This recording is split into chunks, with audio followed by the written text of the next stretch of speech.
¿Qué tal, melómanos? ¿Cómo están? Estamos aquí ya en otro video, el cuarto, si me parece. El día de hoy, lamentablemente, no puede estar Richie con nosotros porque está trabajando. Sin embargo, le enviamos un cordial saludo y esperemos que todo vaya chido. Si se dieron cuenta, dejamos de subir videos, un buen rato, casi una semana, ¿no? Bueno, no subimos el último sábado, que en teoría debimos haber subido, pero ahí vamos. Pero aquí estamos, es porque estamos ocupados en otras cosas, pero ahí vamos a darle. El día de hoy no sabemos de qué hablar. Estuvimos discutiendo un ratito antes y creo que el tema de hoy sería bueno de películas, ¿no crees? Sí, de hecho, el tema que se nos ocurrió en este corto tiempo que improvisamos cuál sería el tema del episodio, pensamos que sería bueno, pues me gustan las películas, así que aquí estamos. Sí, entonces serán películas. Y pues bueno, empezamos con un top 3 si te parece. ¿Cuál sería tu top 3 de películas de cualquier género? Pero ¿cuál sería tu top 3? Bueno, de hecho, como estuvimos platicando esto un poco antes, para mí se me hace un tanto difícil escoger un top 3 de películas porque como me considero un fanático bastante del cine, he visto demasiadas películas y no tengo como que bien establecido un top 3. Así que mi top se basa como que en cosas que me gustan, aspectos que me gustan en general, como que de tres películas, que son las que me escogí. Para empezar, un primer referente que escogí fue el Retorno del Rey, de la tercera parte de la trilogía del Señor de los Anillos. En el caso de, por ejemplo, el Retorno del Rey, como película por sí sola, bueno, no puedes, es difícil como considerar la película sola porque es parte de una trilogía, así que como tal debería de tomar en cuenta toda la trilogía porque todo lo que hace grande pues el Retorno del Rey es todo lo que se arma en la trilogía del Señor de los Anillos. Y a lo que veo con respecto a esto es de que si algo me encanta del cine como tal, algo que aprecio mucho de una película es su construcción de personajes. El Señor de los Anillos como trilogía tiene un buen desarrollo de personajes, por lo menos en sus personajes principales, y todavía se da el tiempo de desarrollar incluso personajes un poco más secundarios o que están más de fondo. En el sentido de Retorno de Rey, culmina, para empezar la trilogía, culmina el desarrollo de los personajes. Intentaron no hablar mucho en spoilers, porque pues, está difícil tomando en cuenta que es la última. Desarrolla todo el arco que se viene construyendo desde la primera película para los protagonistas principales, por ejemplo, que es la Comunidad del Anillo. Por ejemplo, desarrolla la historia del personaje de Frodo desde que comienza hasta aquí, que es su culminación como personaje y todo lo que le ha pasado. Y también es algo bastante genial el hecho de cómo lo desarrolla. Honestamente, esta es la única película que cada que la vuelvo a ver me deja esa sensación como de, no sé cómo decirlo, como de tristeza, no sé si llamarlo de esa forma. Haz de cuenta que acabo la película y siempre me deja esa sensación como de como medio decaído. Sí, sí, Ajá, melancólico, ¿no? melancólico por Ajá. todo lo que representa el final, porque tratando de explicarlo, como digo, sin spoiler, muestran para empezar, el protagonista, que es Frodo Bolsón, muestran el cómo lo afectó todo su viaje y el cómo, por ejemplo, tiene heridas que aún no sanan. Tanto lo describen tanto física como psicológicamente, no sanan aún de esas heridas. Y el cómo regresa a su hogar, que como lo describen, que de hecho eso es algo curioso, como un dato curioso, el final de Señor de los Anillos, de la trilogía de esta película, es diferente al final de los libros del Señor de los Anillos. Eso ya fue una idea del propio director Peter Jackson, que lo que pensó como de cómo describir esto lo quiso representar en cierta forma como le pasa a los soldados después de una guerra, de que aún después de la guerra quedan con traumas, que no regresan siendo los mismos después de eso, y quiso representar eso con el personaje de Frodo, que es la misma razón que cambió el final del libro con el final de la película, pero desde mi punto de vista el final que le dio a la película es hacer esa representación, el cómo regresa a su hogar no ha cambiado para nada, sigue exactamente igual como quedó justo antes de que partiera a su viaje, y regresa y es como si no hubiera pasado nada porque él junto a los demás que salieron de la comarca se fueron para salvar justamente su hogar, que es la comarca, pero luego regresan y sigue exactamente igual, no le pasó nada y eso, pero ellos ya no son los mismos después de ese viaje, y es una representación genial que hace pues Peter Jackson de representar eso al final, y es ese mismo como sentido melancólico que te deja al final, porque es un final feliz pero digámosle que agridulce, porque o sea, lograron su objetivo, salvaron su hogar, pero o sea, les dejó marca. Sí, así como lo dices, es interesante ver todo el desarrollo de los personajes, porque cuando es muy débil se vuelve monótona la película. Pero por cierto, no sé si sabían esto, hay una nota de algo gracioso detrás de El Señor de los Anillos, y es que el 18 de diciembre del año pasado estaban escribiendo una nota, Diario Cambio se llama el noticiero, en donde decía que si buscabas dinero fácil, la serie del Señor de los Anillos te pagaba por estar feo. Necesitaban casting porque gastaban mucho en maquillajes y caracterización, aparte de vestuario. Entonces se supone que las personas que tenían defectos en la cara como arrugas o manchas por el sol o simplemente estaban feas, los contrataban para ahorrarse el dinero que se gastaban en tantos extras, güey. Bueno, pues, ¿dónde firmo? Hubiéramos conseguido trabajo fácil ahí. Sí, trabajo fácil. Es que como todo buen mexicano, pues ya ves, ahí pudimos haber conseguido un trabajo fácil siendo feo. De hecho, sí. Algo curioso, esto es por algo mismo que me encanta también. Aquí mezclando también el hecho de otra que metí en el top. No es como tal que metí una película en el top. Voy a tocar por encima el tema, porque si hablo sobre el tema me voy a extender demasiado. Ahorita explicaré por qué. Pero, por ejemplo, lo que es El Señor de los Anillos, y en el otro caso del tema que voy a tocar, que es Star Wars, que lo voy a tocar muy por encima, porque Star Wars es mi saga favorita, y si empiezo a hablar mucho del tema me voy a extender demasiado. Así que esto lo tocamos con Mau, de que lo pienso dejar para un futuro video. Sí, cierto. Si Leo empezara a explicar esas películas, fácilmente nos podemos quedar 3 horas hablando de eso. O sea, neta es de esos fans. Sí, el punto es que no voy a tocar mucho el tema porque son demasiados datos que puedo dar sobre esto. Soy demasiado fan de la saga como tal, así que son demasiados puntos que tocaría. Pero ya tocando un punto que iría para ambos, para El Señor de los Anillos y Star Wars, es de que ambos, lo que me gusta es que hacen un buen trabajo con los efectos prácticos, se llaman.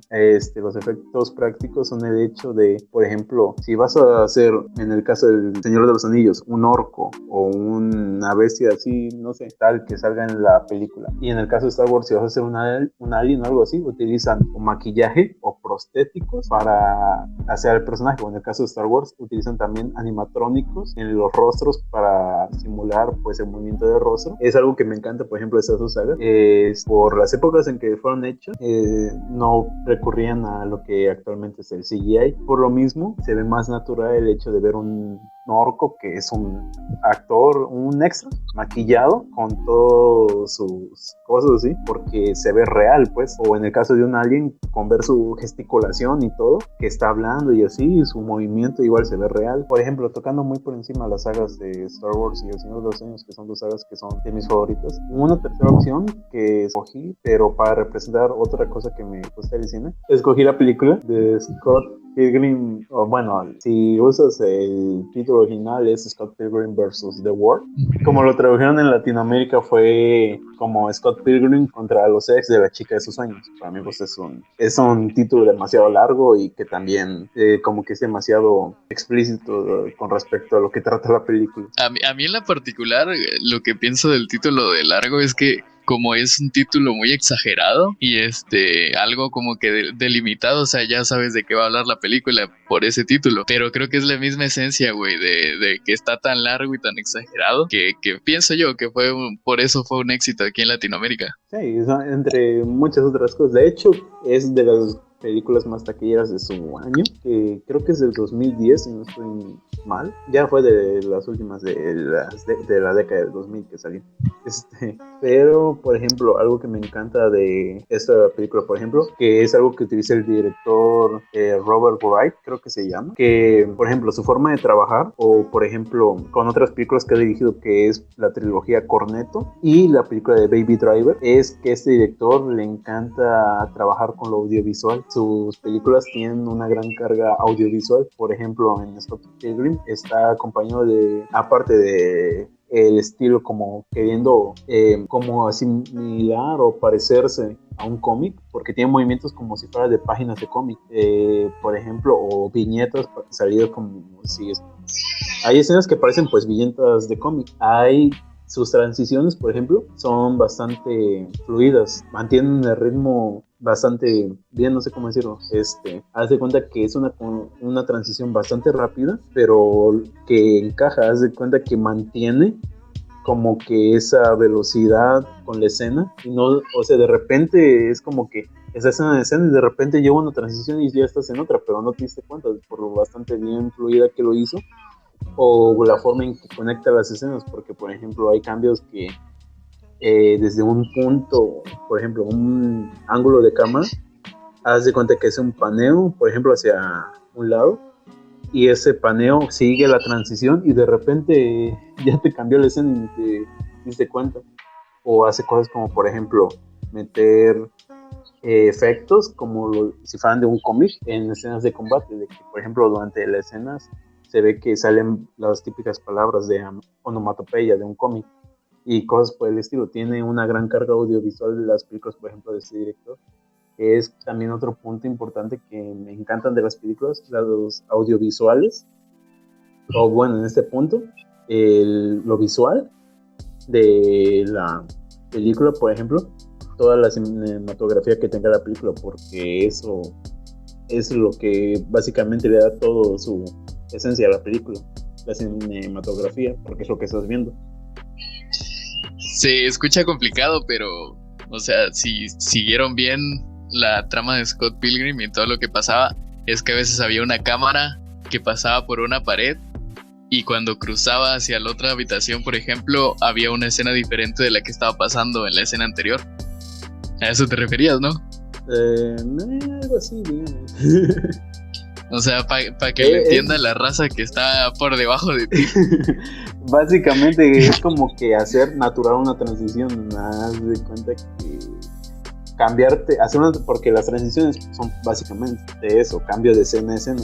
Pero, por ejemplo, lo que hace mucho este director en la película Scott Pilgrim es hacer esa transición demasiado fluida, que, o sea, ni siquiera te das cuenta en el momento en el que ya hizo una transición, ya estás en otra escena, en otro escenario, pero hizo la transición tan bien, o sea, no es como la típica transición de cambio de corte a, o sea, de aquí acaba la escena, hay un corte y pasamos a la siguiente escena, sino que toda la transición hace algo durante toda esa transición para que entre naturalmente y no sea como un tipo corte a otra escena. Sí, es complicado, pero son cosas de cinematografía. De todos modos, por aquí van a pasar algunas escenas para que se comprenda bien el punto. Sí, igual voy a complementar todo lo que digo con escenas para que se entienda mi punto.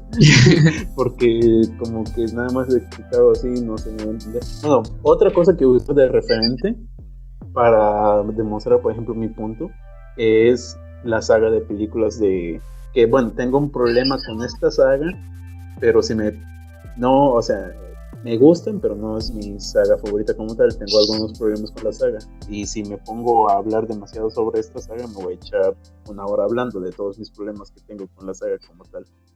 Es la saga de Harry Potter, porque la tercera película, no sé si quienes lo sepan, pero la tercera película, que es Harry Potter y el prisionero de Azkaban, fue dirigida por el director Alfonso Cuarón, que de hecho no muchos lo saben, pero pues él estuvo involucrado en la saga.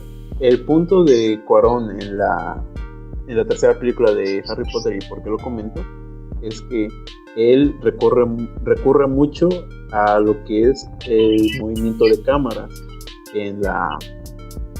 recurre mucho a este punto con lo de movimientos de cámaras, y mi ejemplo tal vez que podría dar mejor a lo que me refiero con transiciones naturales que se vean fluidas y que vistosas y todo eso. Hay una escena en específico, posiblemente lo van a estar viendo ahorita en la pantalla, de una escena que es durante, creo que era una especie como de entrenamiento de los alumnos y eso. Y el punto es de que hay una toma en el que, por ejemplo, se ve un ropero y hay un cristal. La cámara se va acercando hacia el cristal Y entonces pues estás viendo el reflejo de ese cristal, estás viendo pues el reflejo y estás viendo en el reflejo a los estudiantes. Pero entonces la cámara se va acercando y entonces pareciera como si atravesara ese cristal y de repente la cámara ya atravesó el cristal y ya está derecho con respecto a los estudiantes. O sea, utiliza esta transición Cuarón en el sentido de que se acerca hacia el reflejo y en el momento en el que como que llega al punto que la cámara parece que tocara el cristal, es como si en ese justo momento se diera la vuelta y ahora estuviera saliendo del ropero, como haciendo esta transición como de o sea, está trabajando demasiado ahí con respecto al reflejo en el cristal. Esa es una transición, por ejemplo, muy buena que hace Cuarón. Bueno, dejando un poco de lado ahora a lo que tocaba de la cinematografía con los dos ejemplos que di de Scott Pilgrim y la tercera de Harry Potter, que es mi favorito por ser de la saga,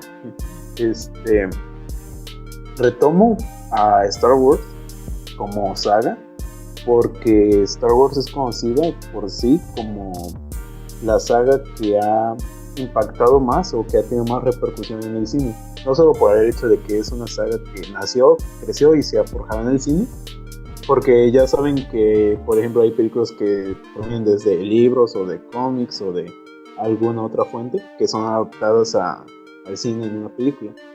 La diferencia es de que Star Wars, por ejemplo, empezó como una película que después creó toda una saga de donde surgieron series, libros, cómics, videojuegos, muchas cosas. Puntos de por qué toma el tema de la repercusión de Star Wars. Por ejemplo, la primera película, en su momento, la primera película es del 78, si no me recuerdo. 77, 78, entre esos años, no recuerdo bien la fecha. Pero tomen en cuenta la fecha, no había buenos efectos especiales aún. O sea, de hecho, no existían efectos especiales como tal porque el cine no estaba adaptado a ello, o sea, no era parte del cine. Cuando George Lucas vino con la idea de Star Wars, que si en un futuro video lo tomo, explico todo el problema que tuvo George Lucas con la saga para empezar a hacer la primera película. Tomando el punto a lo que voy, creó su propia división de efectos especiales, que actualmente se llama Industrias Light and Magic, que de hecho es el que trabaja en casi todas las películas de Hollywood actualmente, porque es esa como que la compañía, por así decirlo, estrella en cuanto a efectos especiales. Y todo surgió a partir de George Lucas, que lo creó para Star Wars. Y hizo cosas como el meter efectos especiales, por ejemplo, empezó a implementar más lo que es la pantalla azul o pantalla verde, como quieran llamarlo, de sustituir el fondo. Utilizó maquetas a escala para las escenas, por ejemplo, de naves o de la escena de la Estrella de la Muerte, por ejemplo, en esta película. Y también utilizó de los recursos que ya mencioné de efectos prácticos, por ejemplo, en estas maquetas las hacía explotar pequeños petardos o ponía efectos de chispas así y lo grababa. Y con esto daba la ilusión de todo el combate, por ejemplo, en el espacio o cosas por el estilo. ¿Y con qué me refiero a que una repercusión en el cine? Gracias a eso, a lo que hizo George Lucas en ese momento con Star Wars, actualmente es que hay tantos efectos especiales en el cine, en el hecho de que fue como tal la primera película que metió eso, los efectos especiales. Ya existían, pero fue la primera como que mostró todo lo que se podía hacer con efectos especiales y es como fue evolucionando el cine. Luego sigo a unos cuantos años después cuando hace su segunda trilogía, George Lucas, con su segunda trilogía de Star Wars, mete lo que es el grabar, porque hasta ese punto todavía grababan las películas por cinta, la típica cinta que después se tiene que revelar y todo.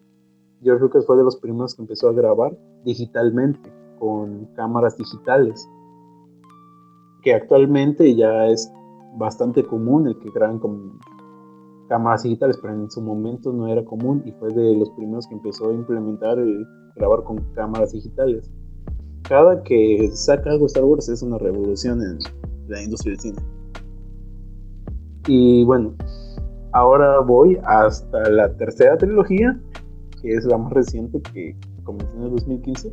Eso ya no estuvo a cargo de Lucas porque pues vendió los derechos a Disney. Y el punto a lo que voy es de que para este punto ya hay un exceso de efectos especiales en el cine.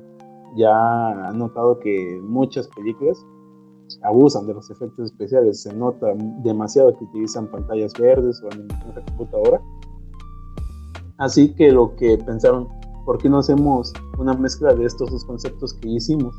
Agarramos los efectos prácticos que hacíamos en los 80 cuando hicimos la primera trilogía y lo digital de lo más reciente, y empezaron a hacer una mezcla que para lo que fuera necesario utilizar efectos por computadora, para lo que fuera más sencillo como prostéticos, alienígenas, todo eso, en vez de animarlos a computadora, hacer maquillaje y prostéticos, o lo que mencionaba de los animatrónicos para las bocas, la gesticulación de los personajes, y le da este ambiente más realista, a la vez que pueden mantener este panorama, por ejemplo, al hacer escenarios bastante complejos por computadora, pero ya los escenarios que son pues ya en tierra y en primera persona son escenarios construidos, no están en la computadora ni nada. Y por último ya por eso es lo que digo, que si toco Star Wars me podría aquí echar 3 horas hablando.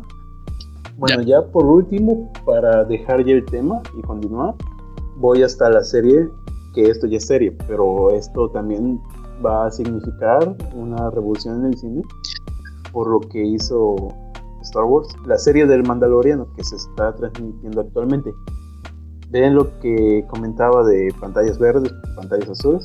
El problema de utilizar estas cosas es que luego cuando editan o hacen el recorte, hay un problema con lo que son las luces, por ejemplo, y el recorte, porque por ejemplo en algunas películas, dependiendo cómo utilicen la pantalla verde, se puede llegar a distinguir un mal recorte y se nota que utilizan pantalla verde y que de fondo solo sustituyen la imagen, o sea, se nota, no se ve natural. Que eso ya es ser muy exigente, la verdad, pero es que es también, tomemos en cuenta, son compañías de cine que se dedican a hacer eso, y pues como que ver de repente claramente que hicieron un recorte para sustituir la imagen de atrás, que se note la pantalla verde, ya saben. Y con lo que voy de las luces es de que esto, por ejemplo, para alguien que sepa de dibujo, sabe que dependiendo del punto del foco de luz, ciertas partes tienen más reflejos o más sombras, dependiendo de dónde le está pegando la luz. Este es otro problema con las pantallas verdes.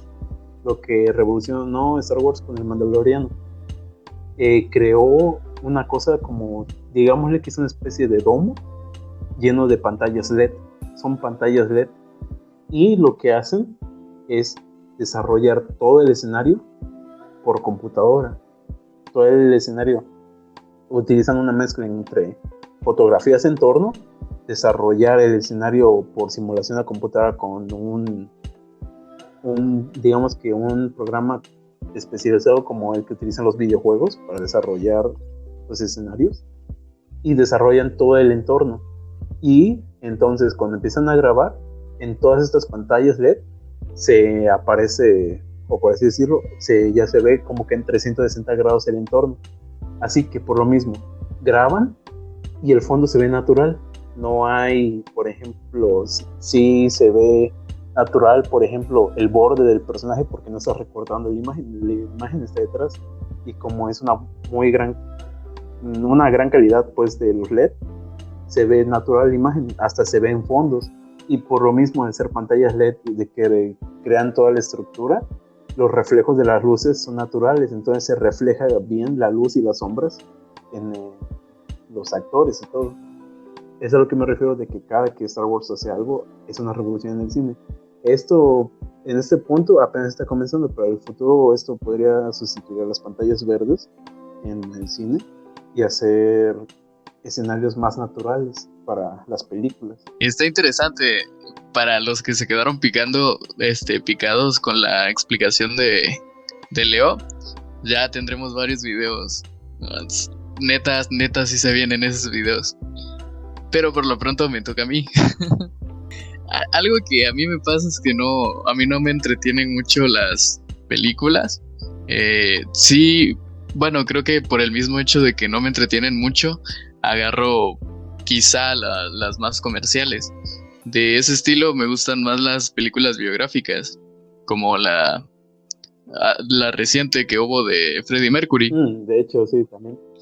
Entonces, me gustan mucho esas películas que hablan de un artista. El segundo género, no sé si llamarla así, son estas películas como de deportes, pero destinados a motivarte, de alguien que está así hasta abajo y de repente viene un tercero, le ayuda y pasa todas esas etapas y llega a ser alguien grande. Hay muchísimos ejemplos. En sí lo que me atrae es básicamente que me entretenga durante el tiempo que dure la película. Hace poco vi una película con Bradley Cooper que se llama Sin Límites. De lo que trata es que un tipo que era un escritor que le iba mal en la vida, se encuentra con un cuñado y ese cuñado resulta que vende drogas químicas y le ofrece drogas y él la rechaza, pero al final la acepta y pasa de que él no la quiere consumir, pero cuando la consume pasa, como es químico, resulta que esa droga aumenta el intelecto de las personas y aumenta más en las personas que ya son genios. Entonces resulta que él sí era como de los que entraban como en genios y dispara su productividad muchísimo. Lo que me gustó fue que se fue al enfoque de las finanzas para aumentar. Creo que él había empezado con $200 y termina con casi 11 millones en el banco. Está entretenida. Un punto a destacar que me gusta es la aparición de Robert De Niro, porque a pesar de que no aparece un gran tiempo, las películas donde aparece Robert De Niro o que son de Robert De Niro me atraen. Por eso la segunda en mi top es Mi abuelo es un peligro. Es una película donde sale Robert De Niro y Zac Efron. La mancuerna que logran hacer ellos dos es hilarante, creo que sería mi palabra, porque, o sea, se supone que es un tipo joven conservador y un abuelo loco. Y entonces, pues ya saben, para los que la vieron, se enfrascan en una aventura porque la abuela muere y entonces pasan una serie de cosas cómicas. Y hablando de eso, de que me gustan las películas cómicas, como les dije, de la misma categoría de Mi abuelo es un peligro, que es una comedia, puede ser irritante para algunos, pero en general, si tú eres joven, te va a dar mucha risa. Y como les digo, la participación de Robert De Niro es muy buena. Siguiendo con esa línea de películas de comedia, una película de comedia muy exagerada es la de Ted, pero la 2. La 2 en donde se supone que Ted no es reconocido como un ciudadano, sino como un objeto. Entonces él busca que bajo la ley lo identifiquen como un ser humano y no como un peluche. Entonces, partiendo de esa premisa, el director hace muchísimas locuras. Algo que me gusta también es la actuación de Mark Wahlberg. Es mi segundo actor favorito. Pero sí, pero vuelvo a lo del pasado. Se me hace hilarante la comedia pesada, por así decirlo, que ellos manejan. Y pues como pueden ver, mi top 3 no es la gran cosa, pero pues es algo ahí, humildemente. O sea, es que como tal, pues Mauricio no es tanto de películas, aquí el que es más de películas soy yo. Por eso es de que sí, yo sí empiezo a hablar de películas, me puedo ir un buen rato. Por cierto, si tú tienes alguna película favorita, que obviamente, o coincides con nosotros en alguna, o quieres comentar algo sobre lo que comentó Leo, ya sabes, en los comentarios.